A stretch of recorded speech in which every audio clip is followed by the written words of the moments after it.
A state police sergeant found a chained German shepherd behind his old forge in the snow. The dog was not dangerous because he wanted to hurt anyone. He was dangerous because someone had tried to teach him that fear should obey. When Iron Gate K9 came to take him back, one sharp whistle made the truth harder to ignore. This was not just a story about rescuing a dog. It was about a wounded man learning that real strength can mean refusing to strike. Share your own meaningful story with an animal you love, and please like, share, and subscribe to the channel. Winter did not arrive in Clearwater Gap with violence. It came clean. Snow softened the coal hills until their black scars looked gentler from a distance. It gathered on split-rail fences, on the roofs of narrow houses, on the hoods of parked trucks outside the diner, and along the old mine road that curled north through white birch and dark pine. In the afternoon light, the whole town looked forgiven. Sergeant Thaddeus Wrenlock did not trust that kind of beauty. He had learned, long before Pennsylvania gave him a badge, that danger liked quiet places. It liked still roads. It liked moments when people let their guard drop because the world had dressed itself in something harmless. Thad was 47, tall and athletic, with broad shoulders that made his dark state police uniform look almost too fitted across the chest. His face was rugged and angular, marked by a slightly crooked nose, a close shave that left only very short stubble, and blue-gray eyes that missed little. His dark brown hair was cut short in a police style, with a few silver strands showing at his right temple. He carried himself like a man who had spent half his life standing where other people expected trouble to come through a door. The call came at 3:42 p.m. Truck off the North Mine Road. No major injuries reported. Commercial vehicle. Possible animal transport. Thad was already turning before dispatch finished. Trooper Livia Caro met him at the bend where the old road dipped toward a line of birches. Livia was 41, compact and steady, with sharp dark eyes and black hair cut to her chin beneath a winter trooper cap. She had the kind of face that did not change easily, which made her good at scenes where people talked too much, and truth usually sat somewhere behind them. The truck lay tilted in the ditch, its rear wheels half buried in ice crust. On the side panel beneath a sheet of wet snow, black letters formed a clean logo, Iron Gate K9. Below it, smaller words read, Discipline, Purpose, Protection. Driver says he hit ice, Livia said as Thad stepped from his cruiser. Roads iced all the way back to the ridge, Thad replied, sure. But he says he was carrying empty training equipment. Thad looked toward the rear doors. They were closed but not latched right. One metal handle hung slightly crooked. The driver stood near the ambulance with a blanket over his shoulders. He was young, pale, and trying very hard to look annoyed instead of afraid. His hands kept disappearing into his coat pockets and coming back out again. Thad took in the scene without hurrying. The tire marks, the angle of the skid, the rear door, the logo, the way the driver watched him watch the truck. "Let's open it," Thad said. Livia nodded to the tow operator to wait. Inside the truck were 8 animal transport compartments, all empty, not clean empty, recently empty. The rubber flooring still held a faint warmth under Thad's gloved palm. Short black and tan hairs clung to the seams. A few chain leads lay cut near the front rack, the ends shiny where the metal had been separated. The air carried a strong chemical smell, sharp enough to sit on top of the cold. "Training equipment?" Livia said quietly. Thad lifted his camera and started documenting. He photographed each compartment, the cut leads, the flooring, the chemical bottle rolling loose beneath a folded tarp. He logged the vehicle number, the condition of the locks, the temperature inside the truck, and the driver's statement. Procedure did not care what a man felt. That was why Thad trusted it. Under the driver's seat, half hidden by slush and a torn fast food receipt, he found a small metal whistle. 2 chambers, heavy, professional. He held it up without blowing it. The driver's eyes moved to it, only for a second. But Thad saw. "What's this used for?" he asked. The driver swallowed. "Dogs. Recall work, maybe. I just drive. Maybe? I don't train them." Livia stepped closer. "Where are the dogs now?" There weren't any dogs. Thad looked back into the empty compartments. The truck did not feel empty. That was the problem. An hour later, Iron Gate's representative arrived in a black pickup with clean tires and a warmer coat than anyone needed for a roadside accident. He was not Marcus Teague, the owner. He introduced himself as a logistics manager, handed over insurance information, transport papers, and an electronic manifest that claimed 8 dogs had already been delivered to a security contractor in Ohio. Livia checked the vehicle GPS through the available system request. The truck had not left Pennsylvania. The representative smiled with professional patience when she mentioned that. "Data errors happen in rural coverage zones," he said. "We'll have our office correct it." Thad watched him speak. The man never looked toward the rear of the truck, not once. They did not yet have enough to hold the vehicle beyond the accident investigation and initial documentation. That was the kind of thing people outside the job never understood. Suspicion was not a warrant. A bad smell was not a case. A man acting calm near a lie was not proof of the lie, so Thad did the part he could do. He documented everything. Before the tow truck pulled Iron Gate's vehicle back onto the road, he sealed the whistle in an evidence bag and wrote the time across the label. 3:42 p.m. had become more than a call. It had become the first line of something. By the time his shift ended, darkness had settled early over Clearwater Gap. Snow began again, fine and glittering at first, then harder as the temperature dropped. Thad drove south along the Ridge Road toward the old forge he called home. The place sat beyond town, near the remains of a coal rail spur, where black stone still showed through the snow in broken patches. The forge had belonged to a dead blacksmith, whose name most people in Clearwater Gap remembered only because he had made half the cemetery gates in the county. Thad had bought the property cheaply and repaired enough of it to live there. The front room held a wood stove, a workbench, a narrow kitchen, and tools hung in exact rows. The rear room held the bed he rarely used. Outside, the old chimney rose black against the snow. Inside, nothing moved unless Thad moved it. He hung his duty belt on the same hook, placed his boots parallel beneath the bench, set his black wristwatch on the table, face up. Then he began the nightly check. Front door, locked back door, locked east window, locked north window. Locked. He did the full circle once. Then again. The first check was practical. The second one was where reason began to thin. The third was never about safety. Thad knew that.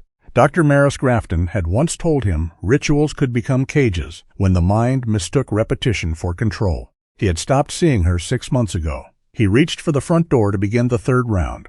Then he heard metal drag behind the forge. Not wind, not ice falling from the roof. Metal, slow, weak, then still. Thad did not freeze. Freezing was for men who had not yet learned what came after the sound. He took the flashlight from the shelf. With his other hand, he switched on the small body camera he sometimes wore during off-duty property checks, more from habit than policy. He moved through the back room without turning on the lights, paused at the door, listened, then opened it into the storm. The cold came in hard. Behind the forge, beneath the leaning shelter where old coal bins sat half covered by snow, something dark stood against the iron post. At first it looked like a shadow caught on a chain. Then the shadow breathed.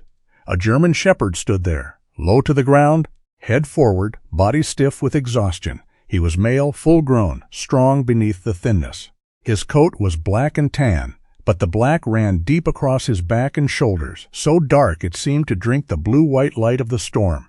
His chest and legs were a burned copper color. His muzzle was dark, his nose black, his ears upright except for a small V-shaped nick along the right edge. A chain ran from his collar to the old iron post. The dog did not bark. That bothered Thad more than barking would have. A barking dog still believed someone might answer. This dog only watched. "Easy," Thad said, keeping his voice low. The shepherd's eyes shifted from the flashlight to Thad's face. Amber brown, intelligent, tired, not empty. At the dog's front paws lay a torn canvas bag. It had been ripped open, but nothing remained inside except a few strands of packing straw and a smear of melted ice. The dog stood over it anyway, as if the guarding had outlasted the thing guarded. Thad did not step closer. He looked at the ground first. Tire impressions near the service path. One set fresh, already filling with sleet. Boot prints, hurried and shallow. Whoever had left the dog had not wanted to stay long. Thad took out his phone and called Willa Harcourt.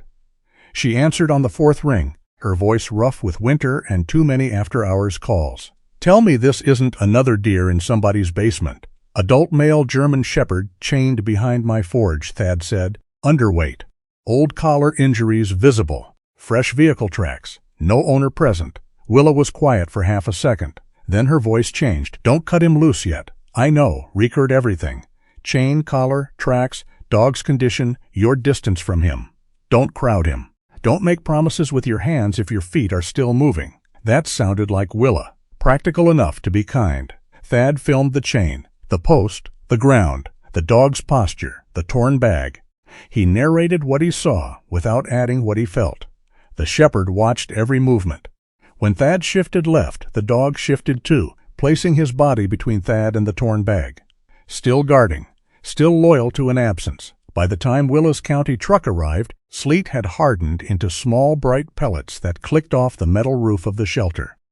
Willa Harcourt stepped out wearing a dark brown county animal protection jacket, winter boots, and gloves thick enough to handle a frightened animal without pretending the animal was harmless. She was in her early 40s, solidly built, with hazel eyes that moved over a scene fast and missed little.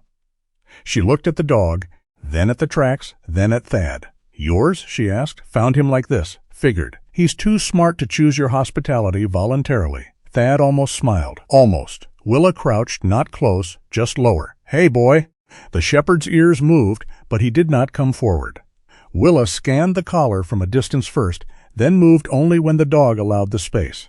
The scanner gave a small beep. Chip, she said. We'll run it from the truck. Can I cut the chain? After I logged the hold. She filled out the temporary protective seizure paperwork on the hood of her truck, shielding the form from sleet with her forearm. Thad stood near the dog, but not over him. He could feel the shepherd tracking him. Not trusting, measuring. When Willa gave him the nod, Thad brought bolt cutters from the forge. The chain gave with a hard snap. The shepherd flinched at the sound, dropping low so fast Thad stopped moving. Easy, Thad said again. The dog breathed hard. The chain lay open in the snow, suddenly powerless. For a long moment the shepherd did not seem to understand that. Then he stepped backward. 1 step. 2. Free, but not running. He looked toward the dark trees, then toward Willa's truck, then toward the forge, where orange light from the stove reached through the back window and fell across the snow. Thad opened the rear door and let warmth spill out. No one's dragging you, he said. You choose. Willa glanced at him, but said nothing. The dog stood in the sleet, ribs moving, eyes fixed on the doorway. A piece of ice slid from the shelter roof and broke near the coal bin. He twitched but did not bolt. At last he walked toward the light, not into the room, not fully, just to the threshold. Thad stepped back to give him space. Inside, the fire snapped softly. The dark fur along the dog's shoulders caught the glow and changed. Black became something deeper, polished and alive, like stone pulled from heat. Onyx, Thad said before he could stop himself. Willa looked over. That his name? No. The shepherd's eyes lifted to him. Thad felt something move in his chest, not hope. He did not trust hope when it arrived too quickly. It was recognition of a different kind. A creature could be found without being ready to be saved. Maybe it is now, he said. Willa checked the chip from her truck and frowned at the screen. But she did not explain yet. She logged the dog under temporary county protection, noted the condition, photographed the old collar marks, and arranged for the morning veterinary exam. The shelter was over capacity from storm-related intakes. With paperwork signed and conditions documented, Onyx could remain at the forge for the night under Thad's care. Food in small amounts, Willa said. Water nearby. No crowding. Don't stare him down. Don't try to make him grateful. I wasn't planning to. Good. People get sentimental and stupid in snow. She drove away with the tracks already disappearing behind her. Inside the forge, Onyx did not cross more than 6 feet into the room. He drank a little water, refused food at first, then took 3 careful bites after Thad moved away. He chose the place near the back door, where he could see the front entrance, the stove, the windows, and Thad all at once. Thad understood the geometry. He had chosen rooms the same way for years. Near midnight the storm softened. The forge settled into small sounds, firewood shifting, sleet sliding from the roof, old beams tightening in the cold. Thad stood near the hallway to the bedroom, blanket in hand. The bed waited in the rear room, made but unused. He looked at the front door, checked, Back door, checked. Windows, checked. He began the route again before realizing Onyx was watching him. The dog's head rested on his paws, but his eyes stayed open. He did not judge. He did not beg. He simply held the same watch over the same dark room. Thad let out a slow breath. He laid the blanket on the floor, with his back to the wall, where he could see the door. Onyx remained near the threshold, facing outward, body tense even in exhaustion. There was no affection between them yet. No rescue story. No healed man. No healed dog. Only two living things in an old forge while snow covered the mine road and the hills beyond it. One wore a badge and checked locks because sleep felt like surrender. The other wore a broken collar mark and kept guarding a torn empty bag because duty had outlived whatever he had lost. In the dark, Thad listened to Onyx breathe. Onyx listened to the storm, and neither of them slept easily. But neither of them kept watch alone. Morning made Clearwater Gap look innocent again. The storm had moved east before sunrise, leaving the town bright under a thin blue sky. Snow sat clean on the roofs along Main Street. The windows of the coffee shop steamed from inside. A man in a knit cap scraped ice from the windshield of an old pickup while church bells sounded somewhere behind the courthouse square. It was the kind of morning people trusted because it looked freshly made. Thad Wrenlock trusted it less than darkness. Darkness was honest about hiding things. He had slept less than 2 hours on the forge floor, and even that sleep had come in pieces. Onyx had not slept much either. The German shepherd had stayed near the back door, head low, ears shifting at every sound the old building made.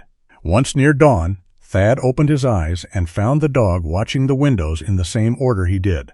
Not trained to him, not bonded, just aware. Willa Harcourt arrived a little after 8, with a county crate in the back of her truck and a paper cup of coffee balanced against the dashboard. She took one look at Thad's face and said, "You look like something the road salted and forgot. Good morning to you, too. Mornings for people who slept." Onyx stood when she entered, but he did not growl. He placed himself between Willa and the torn canvas bag Thad had left on the floor by the evidence photos. The bag had no value that Thad could see, but the dog still guarded it from a distance, as if duty had not received permission to end. Willa noticed. Of course she did. "Still guarding the empty thing," she said. "Seems like it." Sometimes the empty thing is what tells you something used to matter. Thad looked at her, but Willa was already crouching to clip a temporary county lead to Onyx's old collar. She moved without drama, no soft nonsense, no sudden pity. That was why the dog tolerated her. Animals with bad memories did not need strangers performing kindness at them. They needed room. The trip to the clinic took 6 minutes. Briar Haven Animal Clinic? No. Thad corrected himself as he parked. Clearwater Gap Veterinary Care. He was more tired than he wanted to admit. The little brick building stood at the end of Main Street between a hardware store and a coffee shop with fogged windows. A narrow sign swung over the door, painted with a black dog silhouette and white lettering chipped at the corners. Inside, the clinic smelled of disinfectant, cedar shavings, and warm air pushed through an old furnace. A rack of pamphlets leaned near the counter. A plastic skeleton of a dog stood beside a bulletin board covered with lost pet flyers and vaccination notices. Dr. Miriam Keene came out from the exam room before the receptionist finished calling her. She was not the kind of veterinarian who greeted every animal in a cheerful voice. She had calm hands and watchful green-gray eyes, with auburn hair pulled into a low knot that had already started to loosen. Her navy scrub jacket was clean but worn at the cuffs. Around her neck hung a teal stethoscope that looked used more than decorative. She looked first at Onyx, then at Thad, then at Willa's paperwork. "Protective hold?" Miriam asked. "Temporary," Willa said. "Found chained behind his property last night. No owner on scene. Visible old collar trauma. Chip is pending full read." Miriam nodded once. "Let's not make this harder for him than it has to be." She did not put Onyx on the exam table right away. She sat on a low stool and waited. Onyx stood by the door, ribs moving under the dark saddle of his coat, eyes tracking each hand in the room. His right ear, the one with the small V-shaped nick, remained upright. The other twitched toward every sound from the hallway. Thad stayed near the wall. "Does he know you?" Miriam asked. "No." "Does he choose you?" Thad glanced at Onyx. "He chooses the exit nearest me. That's still information. Miriam let the dog smell the back of her hand. She did not reach over his head. She did not speak in a syrupy voice. When Onyx allowed the first touch, she examined him with slow, precise care. The findings came quietly, one by one. Dehydrated, underweight.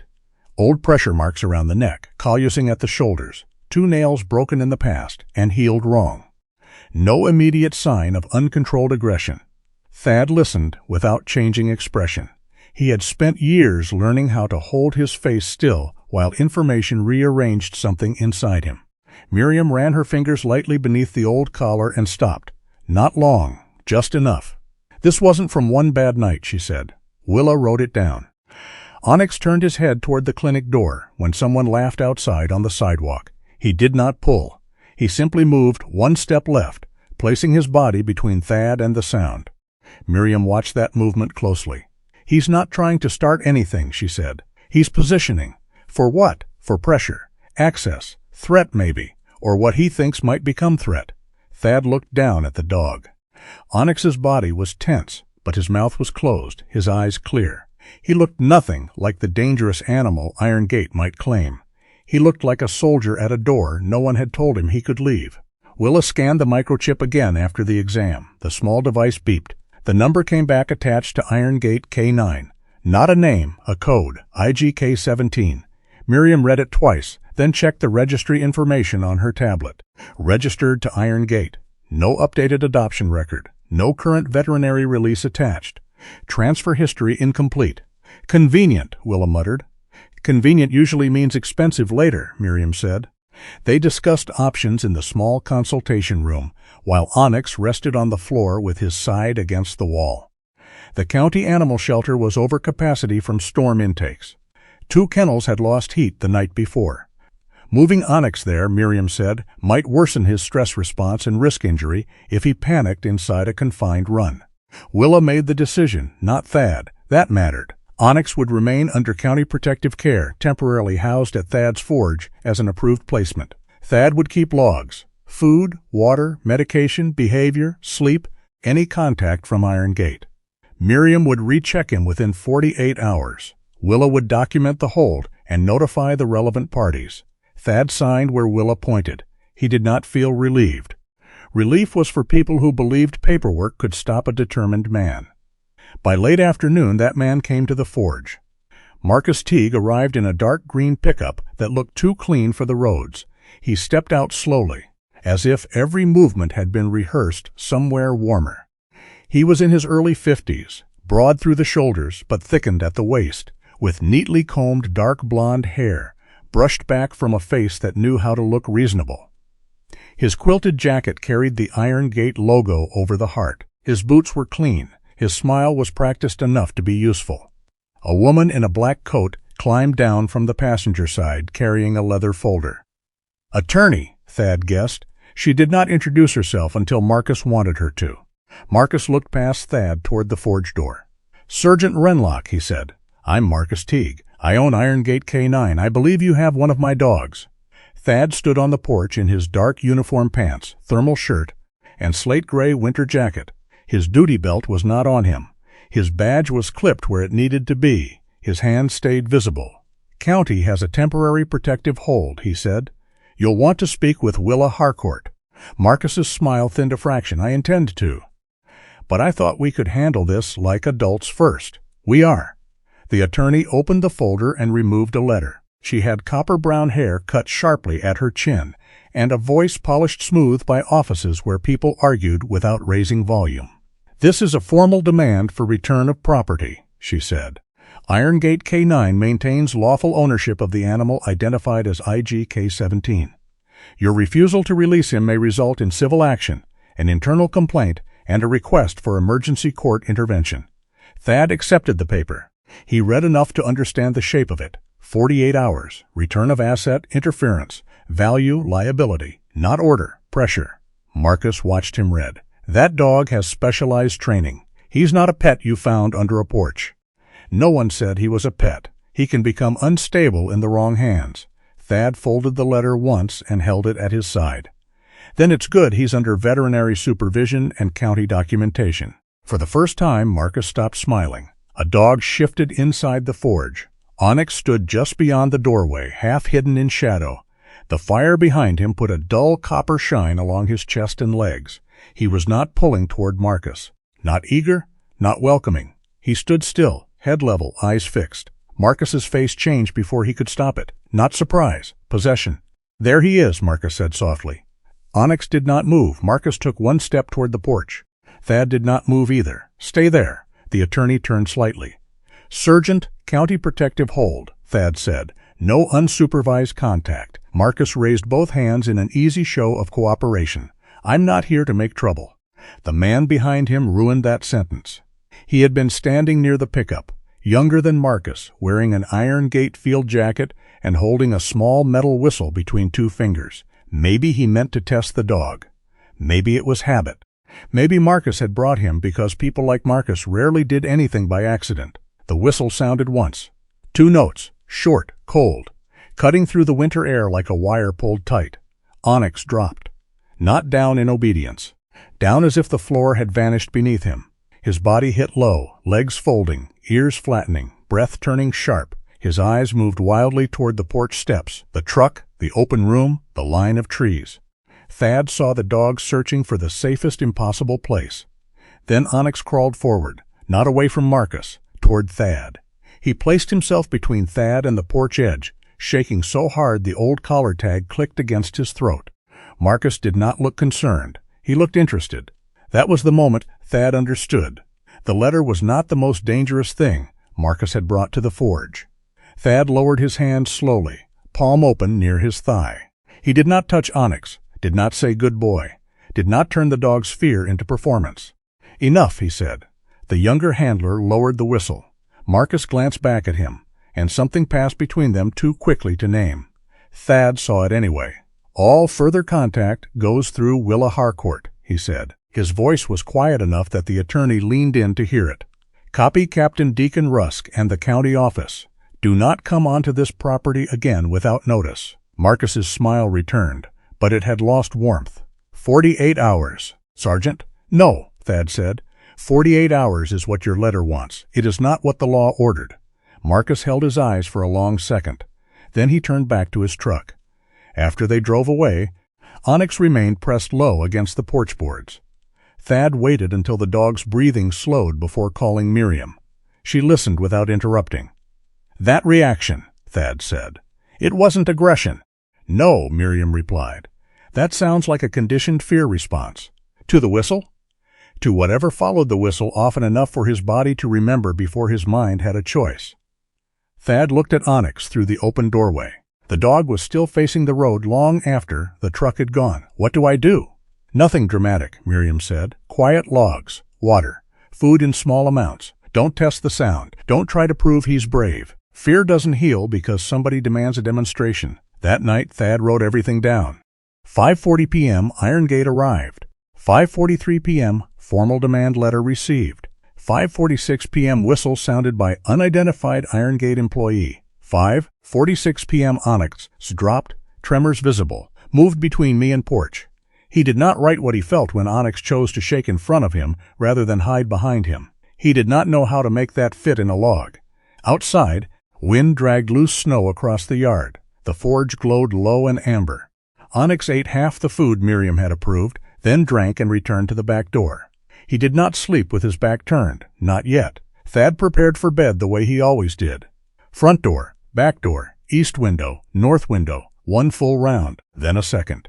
He felt the pull of the third before he reached the hallway. It began in the ribs, then the throat, then the hands. A quiet command with no voice. "Check again, or something will happen." Thad stepped toward the front door. Onyx rose. Slowly. The dog did not block him, did not bark, did not whine. He simply walked to the hallway entrance and stood there, dark against the firelight, amber eyes open, body tired but steady. Thad stared at him. The room held its breath. "You guarding me," Thad said quietly. "Or guarding the door?" Onyx did not answer. That was fair. Thad did not know his own answer either. He completed the third round anyway. Every lock, every latch, every window. The ritual ended where it always ended, with no new safety created and no fear satisfied for long, But when he returned to the blanket beside the unused bed, the forge did not feel exactly like a bunker. It felt like a room with 2 sentries. One man who needed proof the world could stay closed for the night. One dog who had learned that open doors could mean someone coming back. Neither trusted peace. Not yet. But sometime before dawn, Thad woke from a thin, broken sleep and realized he had missed one sound. Onyx had exhaled in his sleep. A small, rough, tired breath. And for the first time since the dog had crossed the threshold, it had not sounded like watch duty. It had sounded like rest. Captain Deacon Rusk called at 7:15 the next morning. Thad Wrenlock had been awake since 5, though awake was not the right word. Awake suggested a line between sleep and morning. For Thad, the night had broken into narrow pieces. 20 minutes of shallow rest, then the old pull toward the windows. 10 minutes of stillness, then the memory of that whistle cutting through the porch air. Another stretch of darkness, then Onyx shifting near the back door. The German shepherd was lying in the same place he had chosen the night before, front paws crossed, head raised just enough to watch the room. The fire had burned low. Pale winter light had begun to gather along the edges of the forge windows. Thad answered on the second ring. "Wrenlock." "You alone?" Deacon asked. Thad looked at Onyx. "Close enough." Captain Deacon Rusk did not waste words. He was 56, built heavy through the shoulders, with silver hair cut close, and a voice that always sounded as if it had been sanded smooth by years of command. He had never been a sentimental supervisor. That was one reason Thad respected him. "I got Willa's report," Deacon said, "and the complaint notice from Iron Gate's attorney. That was fast. People move quickly when they want paperwork to look like truth." Thad stood beside the kitchen counter, phone against his ear, eyes on the back door lock. "They used a whistle." Onyx reacted hard. "I saw your incident log. Then you know something happened to that dog. I know enough to say this clearly. You are out of the Iron Gate investigation." The forge seemed to become quieter. Thad did not answer right away. Onyx's ears moved toward his voice, then toward the phone, as if the dog understood tension better than words. Deacon continued. "You found the animal. You are the temporary caretaker. You are now named in a property demand. You have a history with working dog programs, and you have personal exposure to this. That means you do not interview witnesses, you do not contact Iron Gate, you do not search records outside approved requests, and you do not store investigative evidence at your house. I can still provide statements, as a reporting party, not as a case agent." Thad felt the old resistance rise. Clean and immediate. Men who stood outside doors while someone else went in had time to imagine all the ways the people inside might miss something. He had lived too long with the cost of missed seconds. "Livia takes lead," Deacon said. "Celeste Marrow from the county prosecutor's office is reviewing the animal welfare angle and any organized pattern. Willa stays on the protective hold. Dr. Keene stays on veterinary documentation. You stay where you are told to stay." "That's supposed to make me useful?" "No," Deacon said. "It's supposed to keep you from making Marcus Teague useful." Thad closed his eyes once. Deacon's tone softened by the width of a hair. "You want to save that dog, or you want to give Teague's lawyer a clean way to poison the whole case." That landed where argument could not. Thad looked at Onyx. The dog was watching him steadily, dark muzzle resting now on his paws, amber eyes open in the dim room. "I'll follow the line," Thad said. "Good. Because if there's something there, we build it right. If there isn't, we don't invent it because the dog scares us into caring." The call ended a minute later. Thad stood still with the phone in his hand. Following the line sounded simple when other people said it. In practice, it meant waiting while others handled doors he wanted to open. It meant handing over control and trusting procedure not to move too slowly. It meant letting Onyx be protected by forms, calls, signatures, and people who had not seen him drop to the porch at the sound of 2 bright notes. He hated how necessary that was. By mid-morning, Livia called from the barracks. Her voice carried the hum of office lights and keyboards behind it. "Willa and Dr. Keene requested the full chip packet and early training records for IG K-17, she said. Iron Gate sent a file. Already. Polished file. The kind people send when they know someone may read it in court. Thad sat at the workbench while Onyx drank from a bowl near the stove. "What's in it?" "Mostly clean ownership language. Vaccines. transfer categories, training stage codes, some gaps. I'm not giving you investigative detail beyond what concerns your temporary care. I know. I mean that, Thad. So do I. There was a pause. Then Livia said, Miriam found an old scanned evaluation inside the veterinary appendix. Puppy stage behavioral assessment. 6 months old. Same chip number. Same right ear notation. Thad looked toward Onyx's nicked ear. Who signed it? He asked. Livia did not answer immediately. The silence did more than words would have. Then she said, Eamon Stroud. Thad's hand tightened around the edge of the bench. The forge did not disappear. He still saw the tools hanging on the wall, the worn floorboards, the water bowl, the dog. But something in the room shifted backward through time.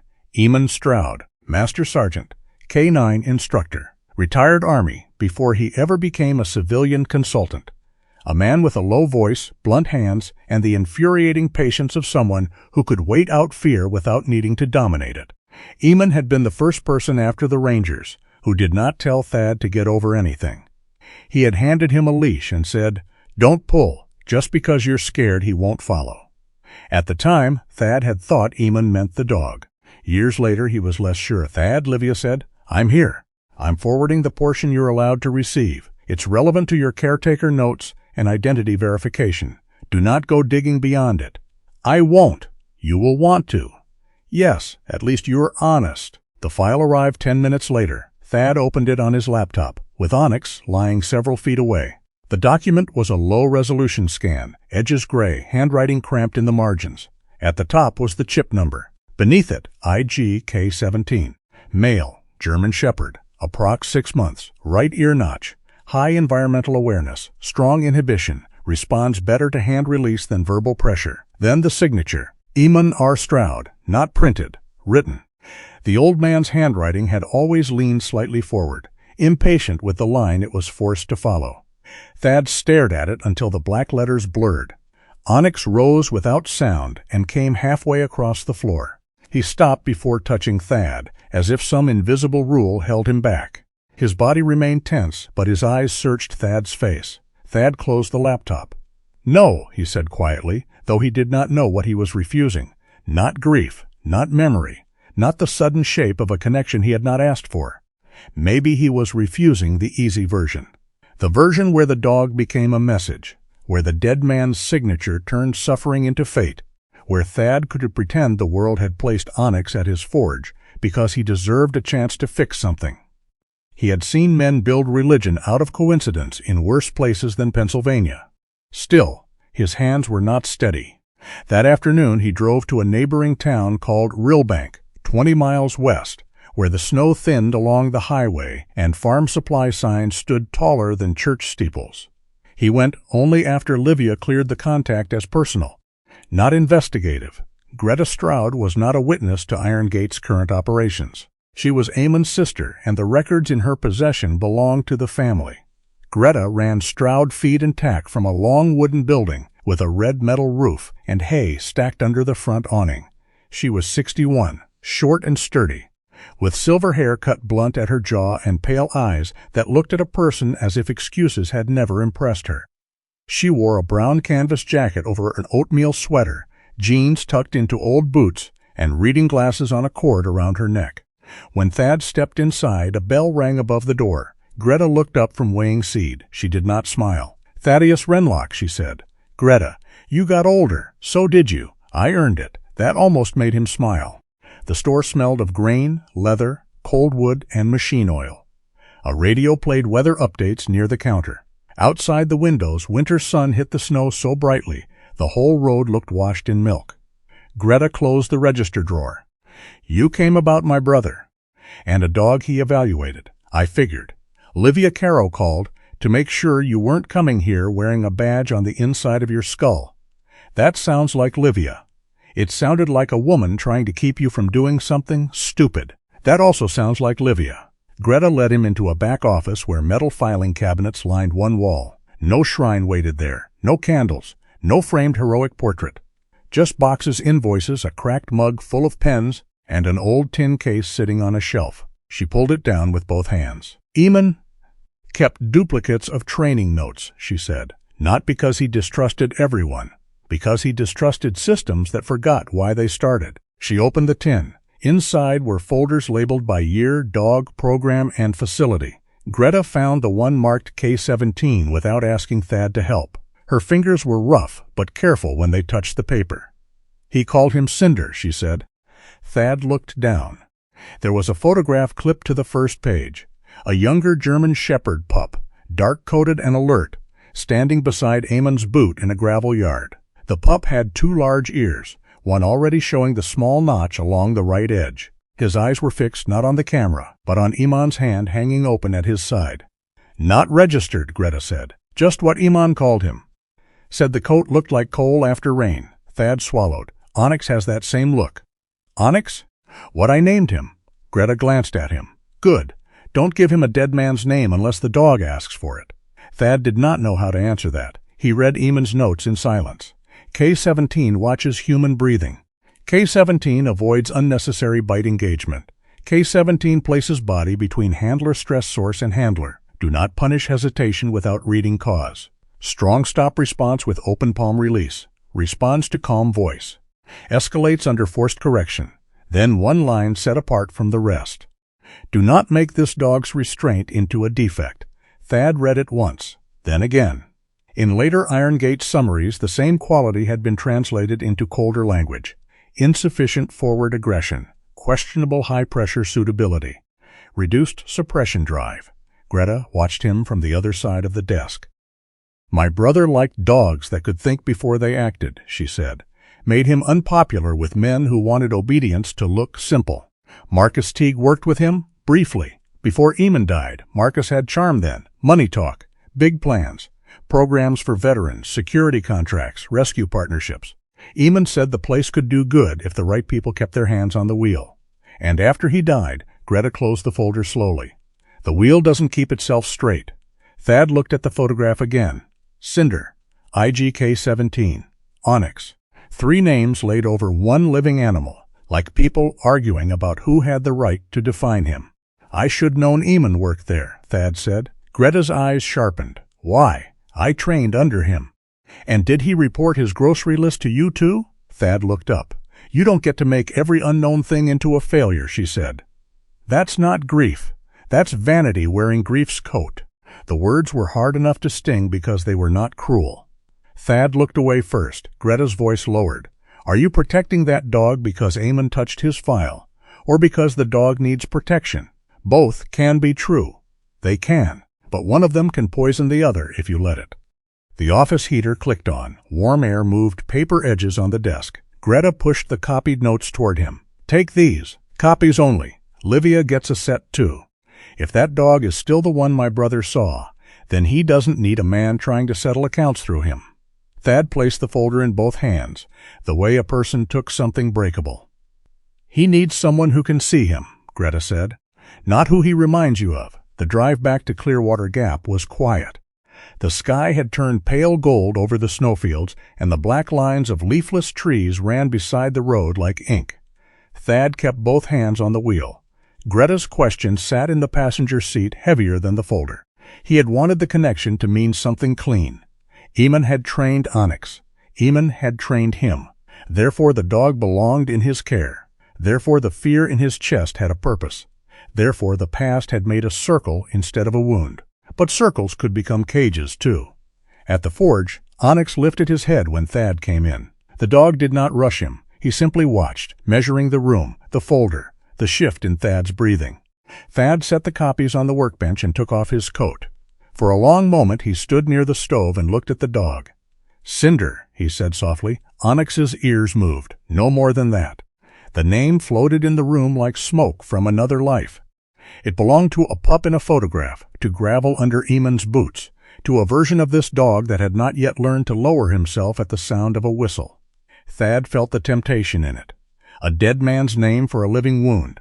He let it pass.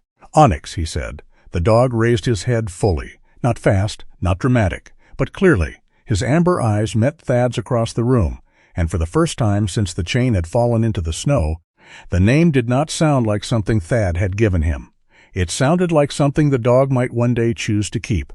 That night, Thad placed Eamon's copied note in the top drawer of the workbench, Not on the wall, not beside the bed, not somewhere it could turn into a shrine before it became evidence of anything true. Onyx returned to his place near the door. Thad checked the locks once, then twice. The third round still came, but before he began it, he looked at the dog and understood something he had not understood the night before.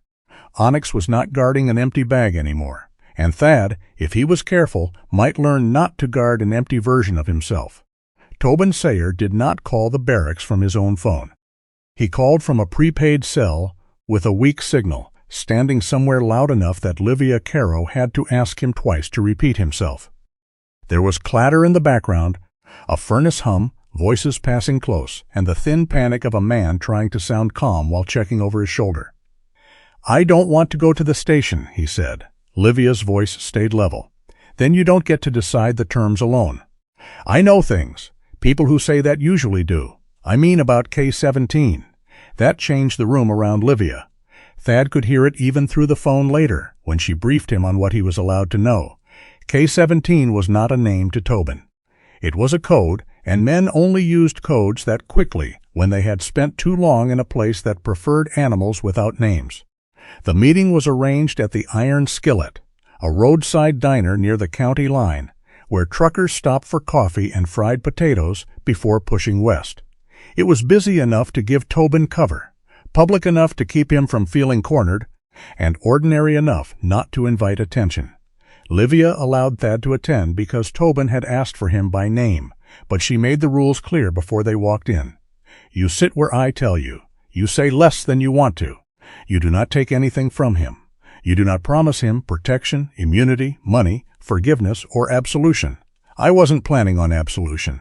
No, Livia said, looking at him across the parking lot. But you have a face that makes broken people confess more than they meant to. Thad did not know what to do with that, so he did nothing.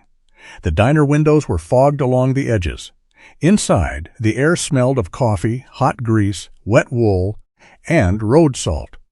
A waitress with a pencil tucked behind her ear moved between tables without looking surprised by anything. Old men sat at the counter beneath a television playing weather reports with no sound. Tobin was in the last booth near the hallway to the restrooms. He was younger than Thad expected and older than 31 should have looked. Thin shoulders, sand-colored hair cut unevenly, pale eyes with no rest behind them. His tan work jacket still carried a faint barn smell beneath the coffee. He had a paper cup between both hands. Gripping it like warmth could keep him from falling apart. When he saw Thad, his eyes dropped immediately. "I'm the one who left him," Tobin said. Livia slid into the booth across from him. Thad sat beside her, not blocking the exit. "Start with the dog," Livia said. Tobin swallowed. "K-17, your Onyx. I left him behind your forge."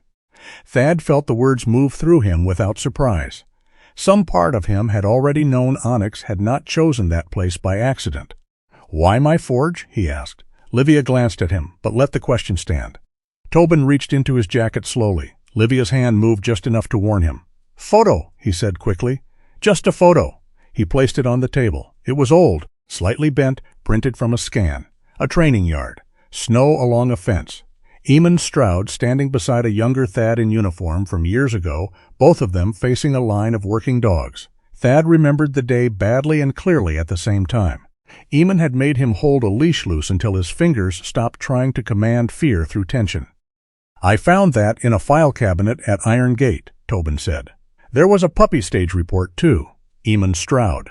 Your name was written in the margin on the class roster. I figured if anyone wouldn't hand K-17 back for a letterhead, it might be you. You chained him there." Tobin flinched, not from volume. Thad had not raised his voice. "I know. You left him in sleet. I left water, a blanket. I was going to knock, but there was a truck behind me on the ridge. I thought someone followed me. I panicked." Thad stared at him. Tobin did not look away this time. "I'm not saying it right. I'm not saying I did good. I did the least wrong thing I had the nerve to do." That, more than any apology, made Thad listen. Livia opened her notebook. The cover was dark red, familiar and precise. "Tell me about Iron Gate." Tobin laughed once, but it had no humor. "Which one?" Livia's pen paused. "The one people see," Tobin said, "or the one after the visitors go home." He spoke for nearly 40 minutes, not in a clean line. Shame did not come out organized. He circled things, corrected himself, stopped when a waitress refilled coffee, stared at the door whenever someone in a green jacket walked in. Livia guided him back without pushing too hard. Iron Gate had not always been a lie. That mattered. Tobin said it twice. Dogs had been trained there properly. Veterans had visited. Security companies had signed real contracts. Some animals left better than they arrived. But there were two sets of records. Official records for donors, customers, inspectors, and the county. Internal notes for dogs that did not fit the program's profitable image. Some were marked transferred. Some were listed as unsuitable and sold through middlemen. Some disappeared into transportation paperwork that led to companies with no kennels and mailing addresses in strip malls. Tobin did maintenance, not management. But maintenance workers saw what doors got repaired, what drains clogged, what generators ran at night, what vehicles left without logos. "Why now?" Livia asked. Tobin rubbed a thumb along the rim of his cup until the cardboard softened. "Because K-17 was supposed to be gone." "Gone where?" He shook his head. "I don't know enough to say it right. Say what you know." "They were moving him off books." "Not through the front program. Marcus said he was a liability. Said a dog like that confuses handlers because he looks strong but won't commit." Thad's jaw tightened. Tobin looked at him then, miserable. He wouldn't bite. The diner seemed to dim around those words. Tobin slid a small drive across the table, but stopped before Thad could move. He pushed it to Livia instead. "Copy only," he said. "The source file is on a storage unit from a maintenance workstation. I can tell you where. I didn't alter it." Livia took out an evidence envelope. "You understand this needs authentication." "Yes." "You understand giving me. This does not erase what you didn't report before." "Yes." His voice cracked around that one word. Thad had hated cowards for a long time before he understood how often fear looked like ordinary survival.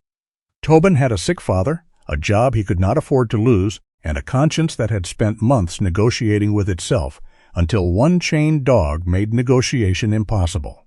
It did not make him clean. It made him useful. Later, in a secured viewing room at the barracks, Livia, Celeste Marrow, Miriam Keene, and Thad watched the footage under formal handling rules. Thad was there because the file involved Onyx's identity and behavior, not because he was part of the investigative chain. Celeste made that distinction before the video played. Celeste was 44, sharp-eyed, and still in her camel coat from court, her dark hair tied low at the back of her neck. She carried herself like someone who could make silence feel like a legal instrument. She looked at Thad and said, "You are here to observe and identify the animal. Nothing else." "I understand. I'll believe that when your hands unclench." Thad looked down, his hands opened. The video was grainy, filmed from a high corner of an indoor training yard. No dramatic music, no storm, no darkness. Just flat light, rubber flooring, a handler, a younger Onyx, and another dog brought into the space. The other dog was smaller, tired, uncertain. It lowered its body almost at once. The handler blew the two-tone whistle. Onyx moved forward. For 1 second, the movement looked like everything Iron Gate had wanted him to be. Fast, direct, powerful. Then he stopped. Not confused, stopped. He lowered his head, read the other dog's posture, then placed himself sideways between the handler and the animal on the floor. The handler gave another command. Onyx held position.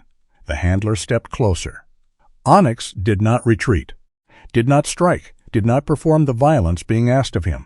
He simply became a wall. Miriam's eyes did not leave the screen. "There," she said softly. "That's not failure." No one answered.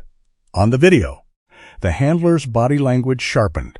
The pressure increased, though the worst of it happened outside clear view, and Celeste stopped the playback before the scene became more than the case required.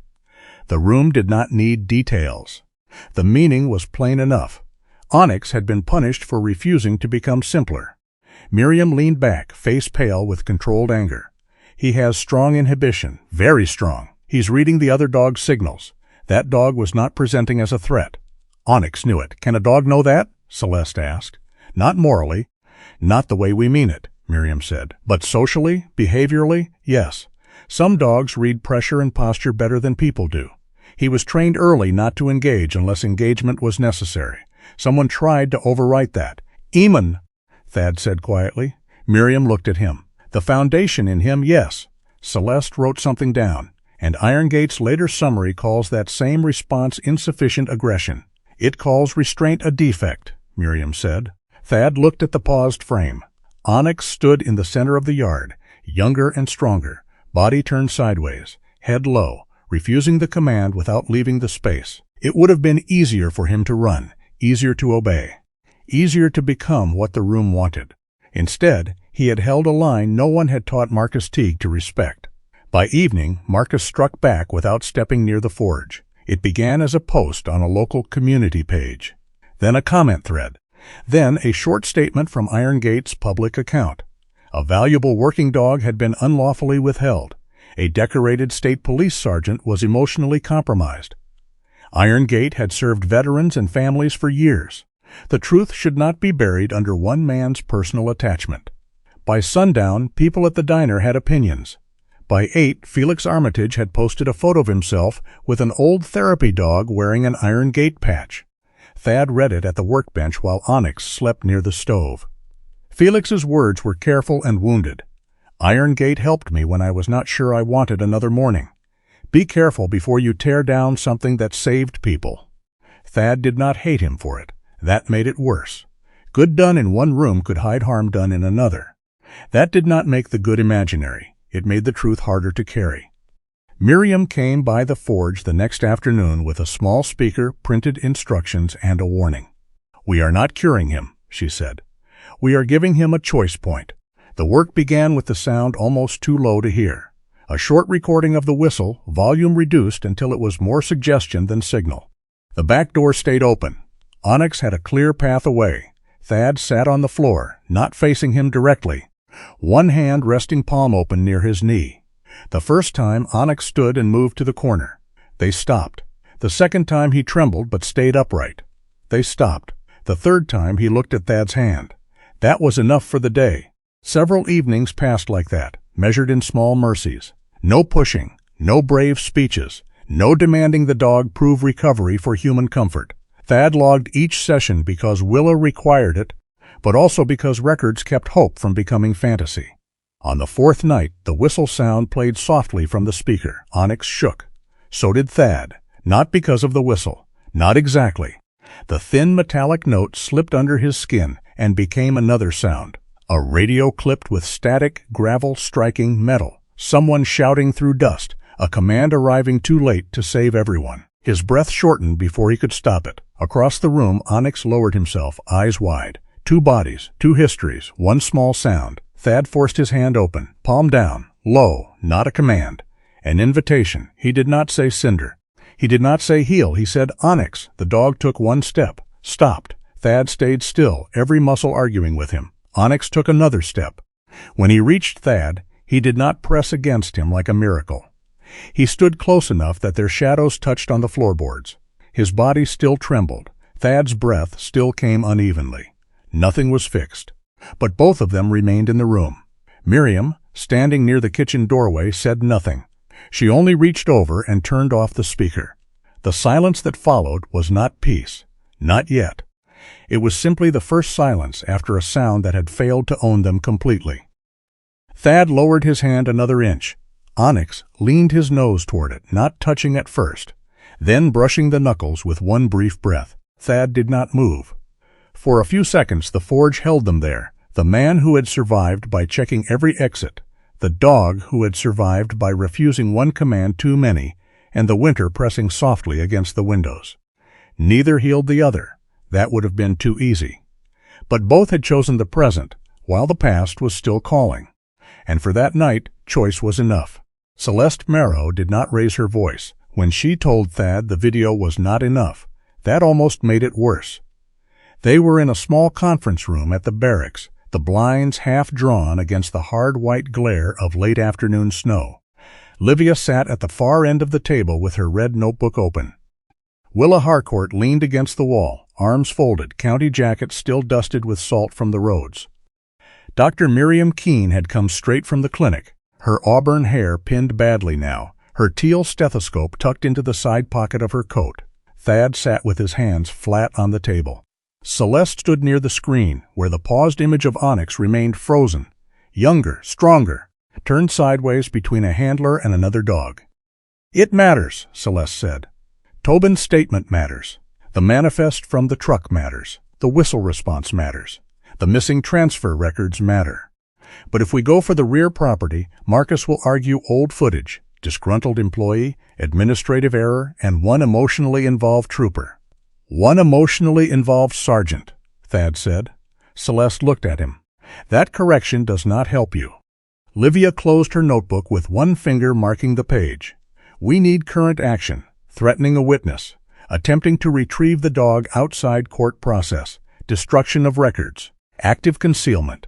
Something that shows this is not just a paperwork dispute." Willa's mouth tightened, and until then K-17 stays in limbo. "Onyx," Thad said. This time Celeste did not correct him. "Onyx stays protected. That is not the same as safe." The sentence followed Thad home. Snow was already thickening by the time he turned off the ridge road and drove toward the forge. The coal hills had gone dark under the evening sky, their slopes washed in gray and blue. The old rail spur vanished beneath white drifts. The forge waited below the black chimney, warm behind its windows, small against the winter. Onyx was standing when Thad opened the door, not frantic, not welcoming, simply standing, as if the dog had heard the truck long before it reached the yard and had decided the sound belonged to him. "Just me," Thad said. Onyx watched his hands first, then his face.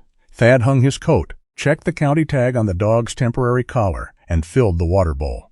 He fed Onyx the measured portion Miriam had approved, logged the time, then added notes from the day. 6:12 p.m., ate full portion. 6:18 p.m., drank normally. 6:32 p.m., alert at wind along east wall, recovered without prompting. 7:05 p.m., resting near stove. The act of writing steadied him. Logs had shape. Fear did not. Outside, snow struck the windows in quick, dry taps. The forge held its usual low sounds. The stove breathing, old iron contracting in the cold, the roof answering the weather with soft creaks. Thad worked at the bench for 20 minutes, filing the edge of a small hinge he did not need to repair. The motion gave his right hand something honest to do. Onyx lay between the stove and the back door, not asleep, but closer to it than he had been a week ago. At 9:17 p.m., the auxiliary heater clicked off. The lights followed. Not all at once, first a flicker, then a hum dying in the wall. Then darkness poured through the room so completely the stove became the only light, its orange glow breathing across the tools. Onyx stood before Thad heard anything, the dog's body lowered, but not in fear, in readiness. Thad set the file down. The first sound came from the rear service door, a faint pressure against metal. Pause. Then the careful bite of a tool at the frame. Thad's phone was already in his hand. He moved toward the far side of the workbench, where the old stone wall gave him cover without closing him off from the room. "State Police," he whispered when dispatch answered. "Sergeant Wrenlock. Possible break-in at my residence. Power cut. Protective animal on site. Send county and troopers." The door gave with a flat wooden crack. Two figures entered through the rear shadows, faces covered against the cold. Boots wet, movements fast but not wild. Not burglars looking for valuables. Not neighbors confused by a storm. They knew where the cameras were. One moved toward the recorder cabinet beneath the shelf. The other moved toward Onyx with a looped catch lead and a small case in one gloved hand. Onyx did not rush. He backed one step, then shifted sideways, placing himself between the man and the open room. Thad called out, voice sharp but controlled, "Stop where you are." The man at the recorder cabinet turned first. Light from his headlamp sliced across the forge, catching hanging tongs, old horseshoes, the edge of Thad's badge clipped near his belt. The second man kept his eyes on Onyx. "County hold," Thad said. "You touch that dog, you add to the charge." No one answered. The man near the cabinet raised a short metal bar and swung it into the recorder shelf. The battery backup unit dropped but did not break. Thad moved before the second strike. The room narrowed. Not into fear, into function. He crossed the space, caught the man's arm, and drove him back against the bench without going for more force than needed. The second man lunged toward Onyx. The dog sprang forward, not at the throat, not wild, not lost in instinct. He caught the heavy sleeve of the man's jacket and locked down just enough to stop him. The man stumbled, fell to one knee, tried to pull free. Onyx held. Thad turned toward them at the wrong second. The first man's metal bar struck his right hand. Pain flashed white. For half a breath, the forge vanished. The sound of metal against bone became another sound. Gravel against armor. Radio static. Someone shouting through dust. A bright, impossible second when every direction felt wrong and every choice cost too much. Thad's knees almost loosened. The old world opened its mouth. Then Onyx's collar tag clicked in the dark. A small sound. Not war, not memory, here. Thad drew one breath that hurt. Onyx, he said. The dog released immediately. Not because the man deserved mercy. Not because danger had ended. Because the name came from the present, and Onyx knew how to stop. The man Onyx had held scrambled backward, leaving a torn sleeve and a plastic catch lead on the floor. The other shoved Thad hard into the workbench and ran for the broken door. Snow blew in after him. The second man tried to follow, but Onyx stepped between him and the exit. Not lunging now. Blocking. Thad, one hand throbbing, moved in from the side and used his left arm and body weight to pin the man against the wall until the first sirens grew from faint to real.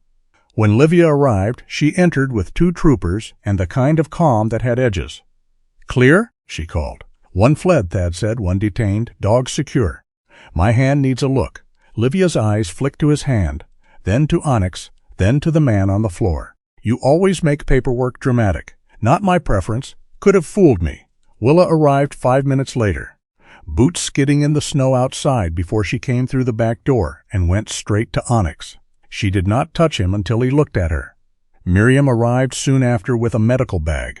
First for the dog, then for Thad, because Willa said, "The dog cannot fill out reports. He gets checked first."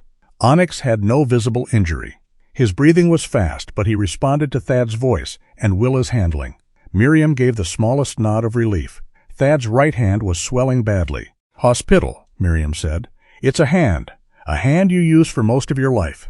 Livia was already photographing the room, the broken door, the damaged recorder shelf, the catch lead, the small case that had fallen open near the stove. Inside were veterinary sedatives, syringes still sealed, and adhesive labels with batch numbers. Willa picked up the lead with gloved fingers. "This is Iron Gate stock." "You sure?" She turned the handle slightly toward the light. A small stamped mark showed through melted snow and dirt. "Ig Kennel Supply."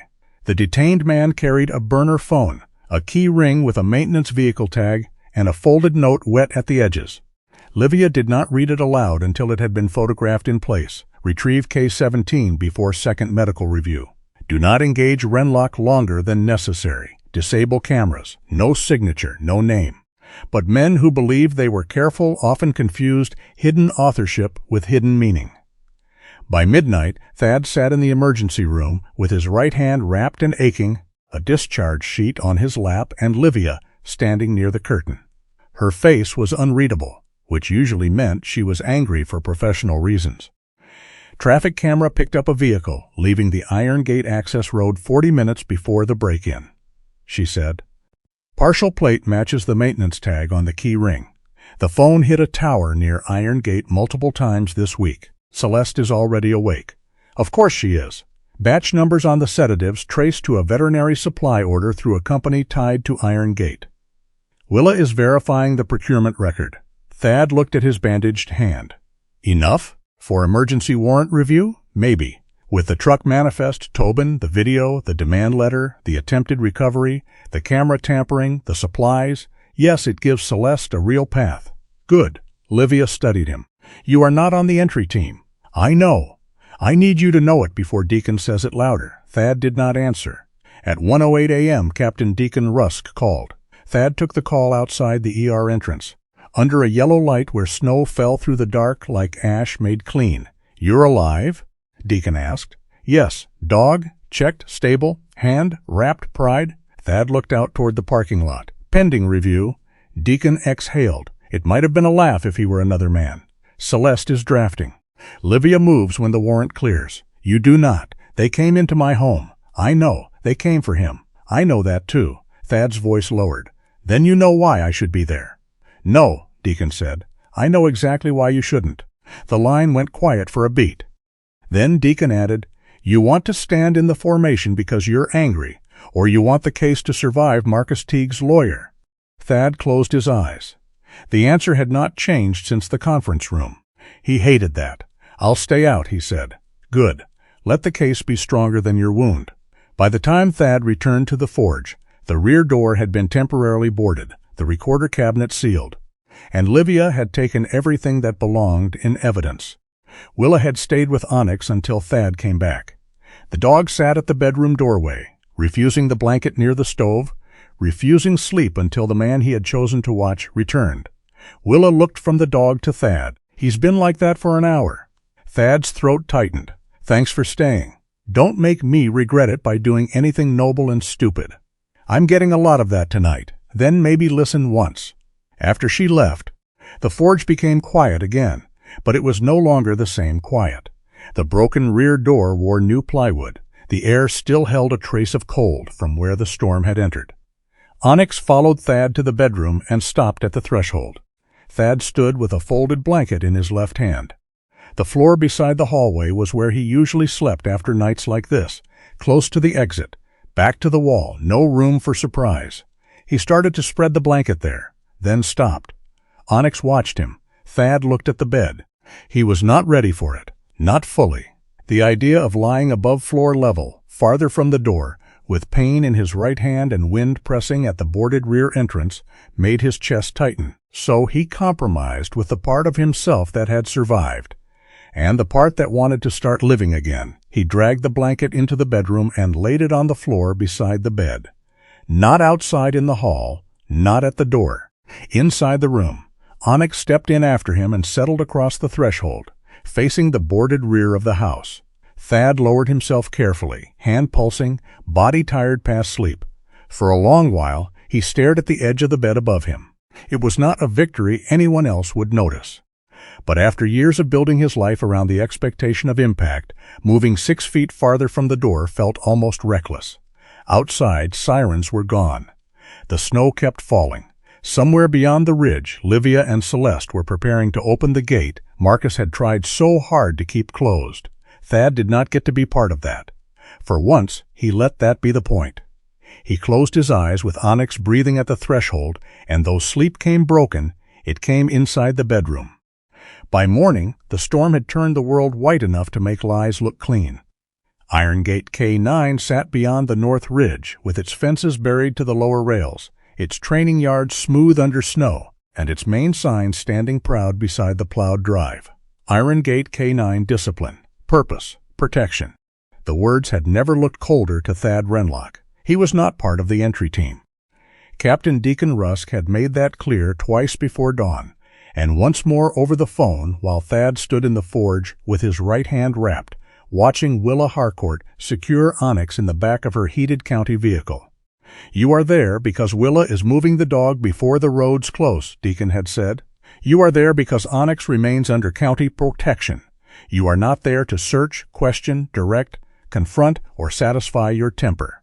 I know. Say it like you believe it. I'm not on the team.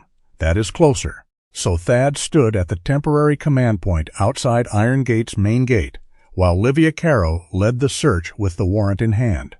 Celeste Marrow arrived beside her, coat buttoned against the wind, legal folders sealed in waterproof sleeves. Willa handled the animal welfare side. Miriam Keene had come with medical kits, warming blankets, and the tired expression of someone who had already decided she would not let the morning break her. Onyx lay inside Willa's vehicle on a padded mat. He wore the plain black county harness, not a police K9 vest, not a badge, not anything that turned him into property of another system.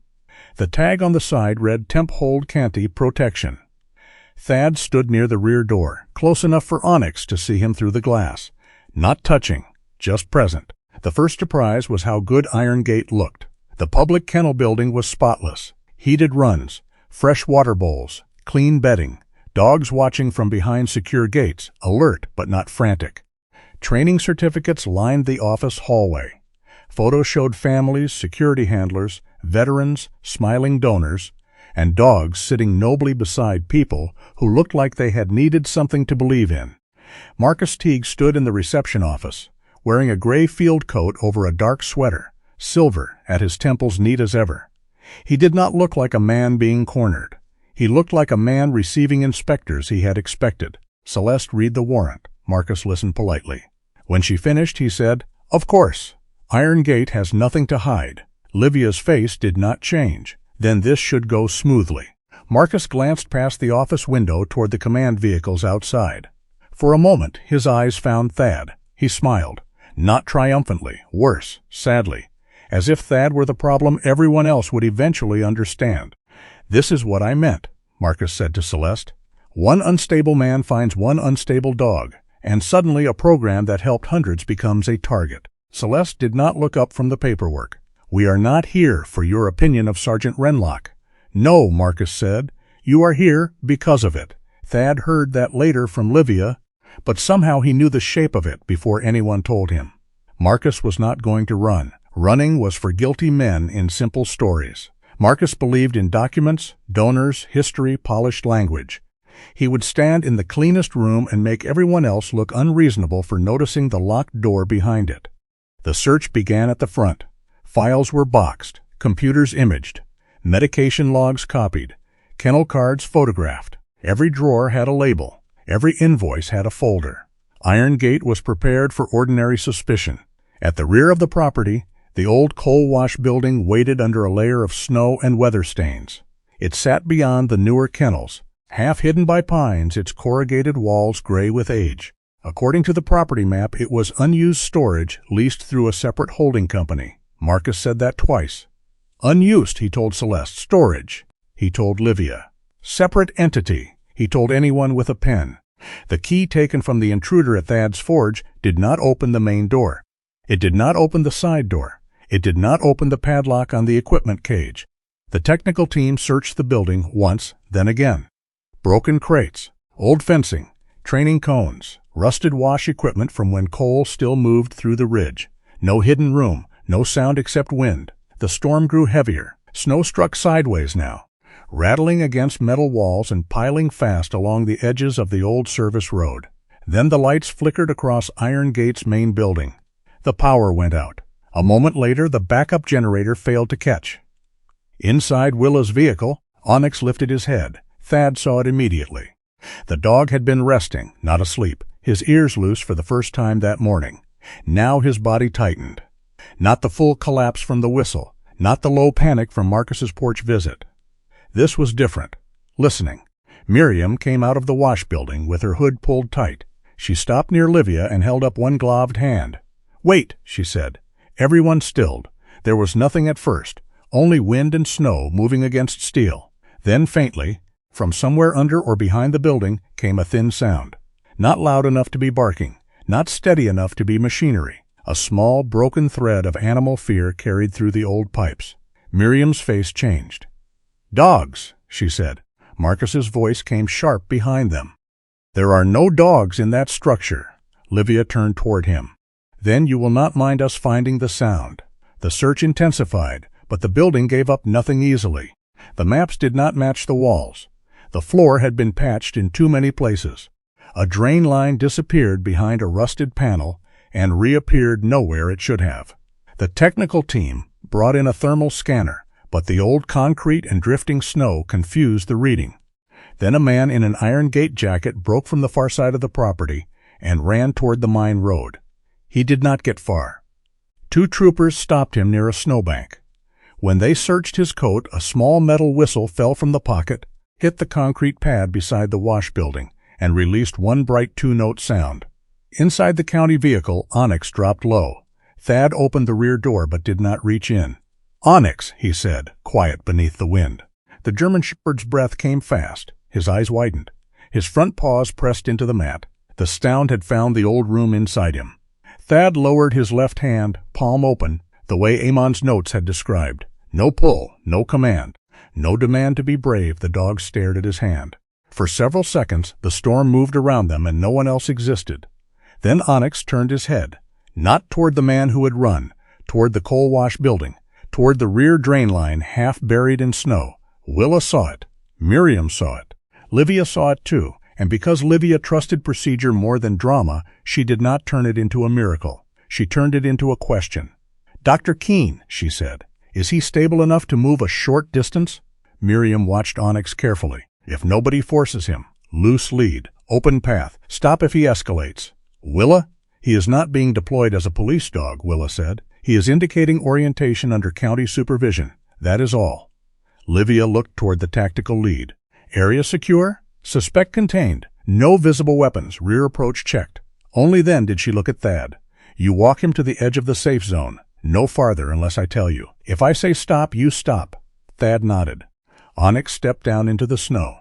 He shook once, hard, then lowered his nose. He did not pull like a tracking dog in a demonstration. He moved in short, uncertain lines, stopping often, lifting his head toward the wind, then returning to the scent near the old drain. His body still carried fear, but fear was no longer driving alone. Thad kept the lead slack. Your pace, he murmured. Onyx reached the back of the coal wash building and stopped at a low concrete culvert nearly sealed by ice. Snow had drifted over a steel plate set into the ground beside it. At first, it looked like part of the old drainage system. Then a trooper cleared the ice with a shovel and found a recessed handle. No one rushed. A camera probe went in first. The image appeared on a field monitor in gray-green shadows. A narrow service passage, utility pipes, old concrete, then a door beyond it. Behind the door, low shapes moved. Miriam covered her mouth with one hand. Willa said something under her breath that the wind carried away. Inside the hidden section beneath the wash building, they found the real iron gate. Not a public kennel, not a training yard. A concealed holding area built into the old coal infrastructure, with a diesel generator, water drums, ventilation ducts, transport crates, and records sealed in plastic bins. The heat had begun to fail when the generator shut down. 8 dogs were inside, alive, cold, frightened, and weak enough that even the loudest among them made little sound. No one needed to describe what the place had been used for. The evidence spoke in colder language: false transfer forms, private payment ledgers, medication invoices, transport schedules, kennel cards marked unsuitable, donor funds routed to a shell company, a locked cabinet of copied veterinary signatures, video files cataloged by dates and dog codes. Celeste stood in the entrance of the service passage, reading the first labels as boxes came out. Her expression did not change. Only her voice did. Photograph every container before moving it. Chain of custody starts now. Marcus remained near the main office when Livia brought the first summary to him. He did not collapse. He did not shout. He adjusted his gloves and looked out across the clean training yard as rescuers carried the first dog toward Miriam's station. That area was under subcontracted management, he said. I warned staff not to use old infrastructure. Livia stared at him. You warned them in writing? Marcus did not answer. Celeste arrived with Felix Armitage at her side. Felix looked smaller than he had in the photo from the community page. He was 58, heavier at the shoulders, with a salt and pepper mustache and a veteran's pin on his coat. His left hand rested on a dark wooden cane. The grief on his face was not performance. It was the look of a man watching one of the things that saved him become something he had to help expose. I gave them permission to use my story for one fundraiser, Felix said. His voice was rough but steady. Not 5. Not through a company I never heard of. Celeste handed Livia a printed email packet sealed in a sleeve. Mr. Armitage provided donor correspondence, routing records, and a copied veterinary release, he says, was never signed by his veterinarian. Marcus looked at Felix then. For the first time, his face lost its careful arrangement. Felix, he said, almost gently, you know what Iron Gate did for you. Felix's grip tightened on the cane. I do. That is why this hurts. The word struck harder than anger. Tobin Sayer arrived under protection an hour later, pale and shaking, escorted by 2 troopers. He identified the maintenance passage, the vehicle tag system, and the storage routine for records that never entered the public database. He did not look heroic. He looked sick with relief and shame. Good, Thad thought from the edge of the scene. Let him look like what truth costs. By late afternoon, the storm began to ease. The 8 dogs had been removed from the cold and placed under veterinary care. The concealed records were boxed. The diesel generator was tagged. The culvert was photographed from every angle. The man who had run sat in the back of a cruiser. Marcus stood beneath his own sign while Livia read him the next steps in a voice that gave him nothing to work with. He still claimed necessity. He still said Iron Gate had helped people. He still spoke of purpose. But this time, his words did not stand in a polished office, surrounded by framed success stories. They stood in the snow beside 8 living witnesses being carried into warmth. Thad did not arrest him. He did not lead the search. He did not break the hidden door or deliver the line that made everyone turn. He stood near Willa's vehicle with Onyx beside his left leg, the lead loose between them. The German Shepherd leaned. Not much, only enough for his shoulder to touch Thad's knee. Thad looked down. Onyx was tired, shaken, still watchful. But he was not facing the hidden tunnel anymore. He was facing the open road. The choice made Thad's throat tighten. For years he had believed safety meant controlling every door himself, every lock, every window, every exit. But that day, behind Iron Gate, the truth had come out because he had not forced himself into the center of it. Livia had led. Celeste had built. Willa had guarded the animal side. Miriam had listened. Felix had reconsidered what loyalty meant. Tobin had finally told the truth, and Onyx had pointed toward a door without being turned into a weapon. Thad kept his hand still above the dog's back, not quite touching. "Good," he said softly. Onyx exhaled into the winter air. The gate behind them remained open, and for once, Thad did not feel the need to be the man who closed it. The Iron Gate case did not end with the opening of one hidden door. That was what people in Clearwater Gap wanted at first. They wanted a clean ending. They wanted the bad place closed, the bed man taken away, the rescued dogs warmed and fed, the snow to cover what had happened so the town could go back to believing it knew the shape of itself. But truth did not move like weather. It did not fall in one storm and melt by morning. Iron Gate K9 was shut down under emergency order. Its public sign stayed standing for 3 days, with the words still visible beneath the frost: discipline, purpose, protection, until a county crew covered it with a notice from the court. The front kennels were emptied first. Then the old coal wash building was sealed. The 8 dogs found beneath it were moved to an independent rehabilitation facility 2 counties away, where no donor wall, no polished brochure, and no old loyalty could decide their future. Marcus Teague was charged in Pennsylvania, along with a transport manager and 2 men tied to the attempted recovery of K-17. Other records were sent across state lines, and Celeste Marrow made it clear to anyone hoping for quick satisfaction that the wider network would take months, maybe years, to untangle. "Cases don't become stronger because we rush them," she told Thad outside the courthouse one morning. He stood beside Willa Harcourt's county truck, his right hand still wrapped, watching snow fall from the courthouse roof in soft sheets.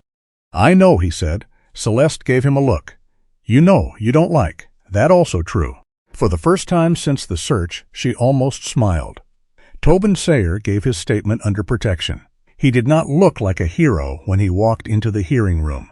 He looked pale, thin, and painfully awake, wearing a blue shirt too wide in the shoulders and a gray jacket that still had the crease from a store hanger.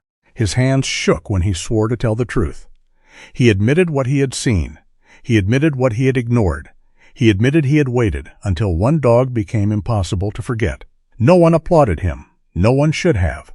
The truth did not turn cowardice into courage retroactively, but it did something smaller and more useful. It kept Onyx from being returned to the place that had tried to define him by what he would not do. It helped explain the 8 missing compartments from the truck on the mine road. It gave Celeste a path through the paperwork Marcus had counted on hiding behind. Felix Armitage testified the next day. He came with his dark wooden cane, a veteran's pin on his lapel, and grief folded carefully into every line of his face. When Marcus's attorney asked whether Iron Gate had once helped him, Felix did not hesitate. "Yes," he said, "it did." The room shifted at that answer. Felix looked toward Marcus then, not with hatred, but with something heavier. "That is why I believed him longer than I should have." He explained how a dog trained through Iron Gate had helped him leave his house again after years of living in rooms too quiet for his own thoughts. He explained how he had allowed one fundraiser to use his story. Then he showed the emails proving that story had been used again and again, attached to accounts and companies he had never approved. "A good thing happened to me there," Felix said. "That does not give any man the right to build a locked room behind it." Thad carried that sentence back to the forge. Onyx was still not legally his. For the next few months, the German Shepherd remained under temporary county care, housed at the forge with written approval, regular inspections, and more paperwork than Thad had ever imagined one dog could generate. Willa came every other week at first, then monthly, scanning the chip, checking the collar, looking at the food logs and medication notes. "You write cleaner reports for this dog than some troopers write for felony stops," she said once. "He deserves a clean record. He deserves a boring one." That stayed with him. Miriam Keene continued treating Onyx's body and the invisible alarms living inside it. The old pressure marks around his neck healed slowly. Weight returned in careful increments. His coat gained back a low black shine, like coal after rain. The V-shaped nick in his right ear remained, as did the habit of positioning himself where he could see the door. The whistle work continued too. Not often, not dramatically, a sound at low volume, a clear exit. Thad's open palm. A stop before fear crossed into panic. Some days Onyx took 2 steps toward Thad. Some days he walked away and lay under the workbench until the room became ordinary again. Miriam called those days progress too. "Choosing distance is still choosing," she said. Thad tried to believe that about himself. Captain Deacon Rusk did not let him return to full duty just because the case had moved forward. He called Thad into his office, removed his reading glasses, and set them on the file, as if the conversation itself were now evidence. "You're cleared physically for modified work," Deacon said. "That's not the same as fit." Thad looked at the framed commendations on the wall, because looking at Deacon felt too much like looking at a locked door. "I can do the job. I know." That has never been the whole question. Deacon referred him back to Dr. Maris Grafton. Maris worked with law enforcement officers who had learned how to survive emergencies and then forgotten how to live through quiet. Her office was in a small building behind the county health center, with wide windows facing a frozen creek. She was 50, calm without being soft, with silver-threaded dark curls and eyes that seemed to hear what people did not say. She wore a sage-green sweater and kept a blue-gray notebook closed on her lap until Thad spoke first. He did not speak first for 6 minutes. Maris waited. Finally he said, "Onyx helps. I believe you. He knows when I'm about to start checking again. I believe that too. He settles the room." Maris nodded. "And what happens if he is tired, or afraid, or gone to the clinic for a night?" Thad's jaw tightened. There it was. The thing he had not wanted named. Maris leaned forward slightly. "A dog can help your body remember safety. A dog cannot become the only place safety lives." He looked out the window at the frozen creek. She continued, gently enough that he could not call it an attack. "If Onyx becomes your treatment plan, then you have turned him into a job. A different job than Iron Gate wanted, but still a job." Thad did not answer. The sentence found him anyway. That night, he came home and did not ask Onyx to follow him from room to room. He let the dog sleep by the stove while he made dinner. He checked the doors once, logged the impulse to check again, and wrote the time in a notebook Maris had given him. He hated the notebook. He used it anyway. Healing did not arrive with music or morning light. It came in dull tasks, phone appointments, adjusted shifts, sleep logs, Miriam's instructions, Willa's inspections. Deacon's silence when Thad expected criticism and received only room to keep trying. Some nights, Thad slept in the bed. Some nights he made it halfway there and returned to the floor. Some afternoons, Onyx heard a metal bucket fall in the yard and disappeared behind the workbench for 20 minutes. Some evenings, fireworks cracked far off near a township event, and Thad stood on the porch in the cold until his breath stopped racing.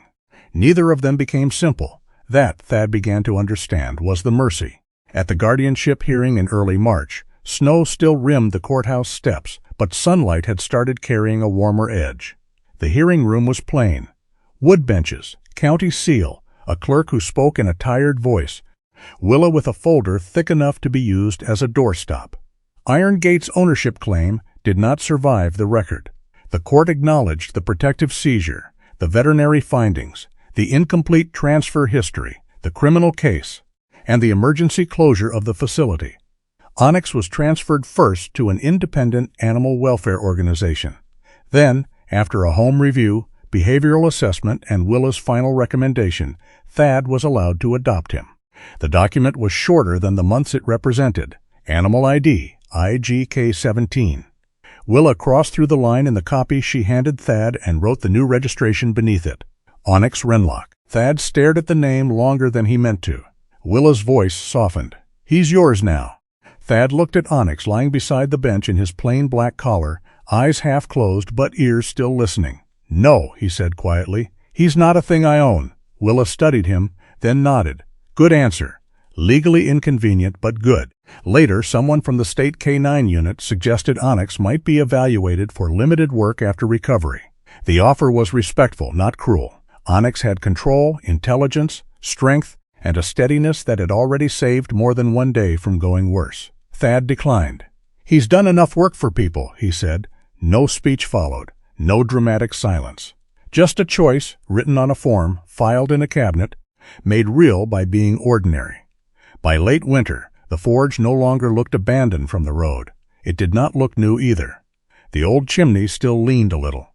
The coal bins still kept their black shadows under the snow. But there was a dog bed near the stove now, a water bowl by the kitchen, paw prints drying across the floorboards, and a row of hooks near the door where Thad hung Onyx's leash beside his own winter coat. One evening, he took Eamon Stroud's photograph from the drawer, not the whole folder, not the past dressed up as a shrine, just one picture. Eamon in the training yard, one hand open at his side, a younger Thad beside him. Both men looking at a line of dogs with more patience than command. Thad hung it near the forge wall where the firelight could reach it. Below it, he placed a copy of Eamon's note. "Strength is not in the fastest bite. Strength is in still being able to choose." Onyx watched from the rug. "You knew that before I did," Thad said. The dog blinked slowly, which was not forgiveness, not understanding, not anything a man could safely turn into words. It was enough. That night, Thad checked the front door, the back door, the east window, the north window. One full round, slow and deliberate, not frantic, not careless, safe. He turned off the light. The urge for the second round came before he reached the bedroom. It rose in his ribs, familiar as weather. Check again. If you do not check again, something will happen. If something happens, it will be because you stopped. Thad stood in the dark hallway. Onyx opened his eyes from the end of the bed. He did not stand, did not block the hallway, did not make himself necessary. That mattered most of all. Thad waited for the fear to become an order. It did not disappear, but it did not win. He walked into the bedroom and sat on the edge of the bed. For a moment, his hand rested near the old nail-shaped key ring on the nightstand. Then he let go. Outside, snow fell softly over the mine road, the sealed gates of Iron Gate, the birch trees, the quiet courthouse, and the old coal hills that no longer looked forgiven or guilty, only real. Onyx lowered his head to the floorboards, facing the door out of habit. His body was loose. Thad lay down. He did not believe the world had become safe. He believed, for the first time in years, that resting was not a betrayal of the people who had not made it home. In the old forge above Clearwater Gap, with winter breathing against the windows, and a dog sleeping by the bed because he chose to stay, Thaddeus Wrenlock did not complete the second round. There was no third. In the end, Onyx was not remembered for the damage he could have done, but for the harm he refused to do. And maybe that is the quiet lesson of this story. Strength is not always found in striking back. Sometimes it is found in stopping, breathing, and choosing what is right when fear tells us to do otherwise. Thad and Onyx both carried old wounds, but neither one was healed by force. They began again through patience, truth, and the grace of small choices made one night at a time. If this story touched your heart, share your thoughts in the comments. Tell us where you are watching from, and please like, share, and subscribe for more stories of courage, loyalty, and hope. May peace find you gently tonight, especially in the places where you are still learning to rest.